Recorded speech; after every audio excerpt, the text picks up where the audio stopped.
السلام عليكم. مرحبا بكم في وصفه اخرى من وصفات شهوة ساميه.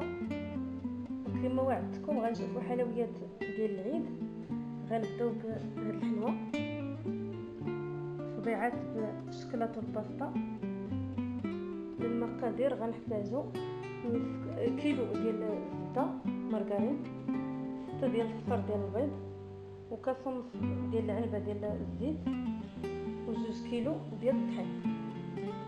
هاد الحلوه ما فيهاش السكر لانها كتشمل في الشكلاط والباستا.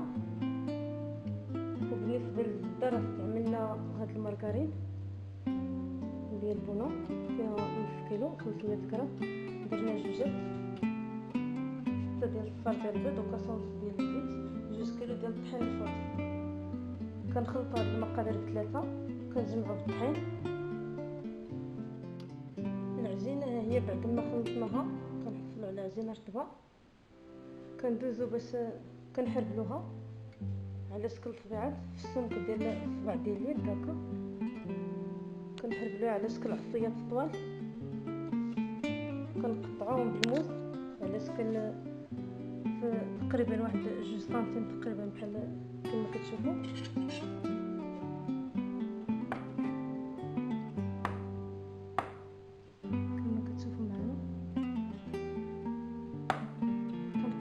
كنفريو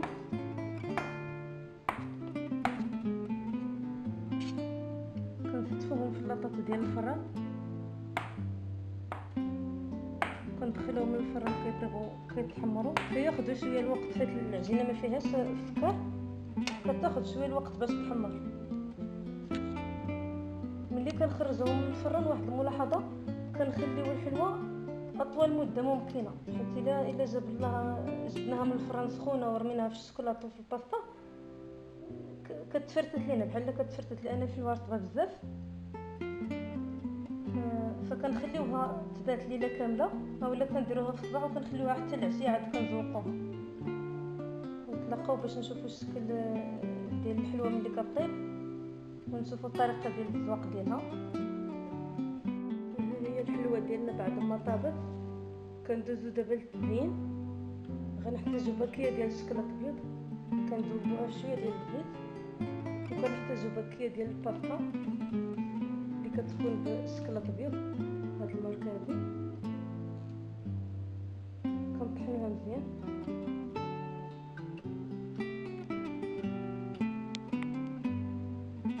كناخدو الحلوه كنديروها في الشكلاط ابيض وكندوزوها في الباستا.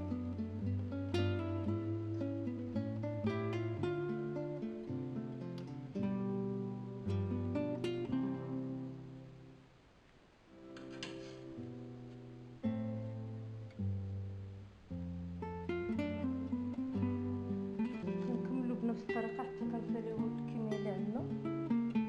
نتلاقاو باش نشوفوا الشكل النهائي ان شاء الله. هذا هو الشكل النهائي ديال الحلوه ديال اليوم. كما قلت لكم الحلوه ملي كنخرجوها من الفران كنفتفوها في شي طاوه ونخليوها تبات ليله كامله اولا 12 ساعه على الاقل.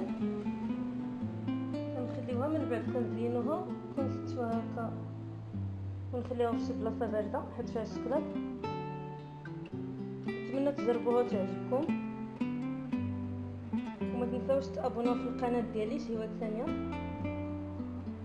اولا تزوروا الموقع الالكتروني www.sayidati.ma. وبالصحه والراحه.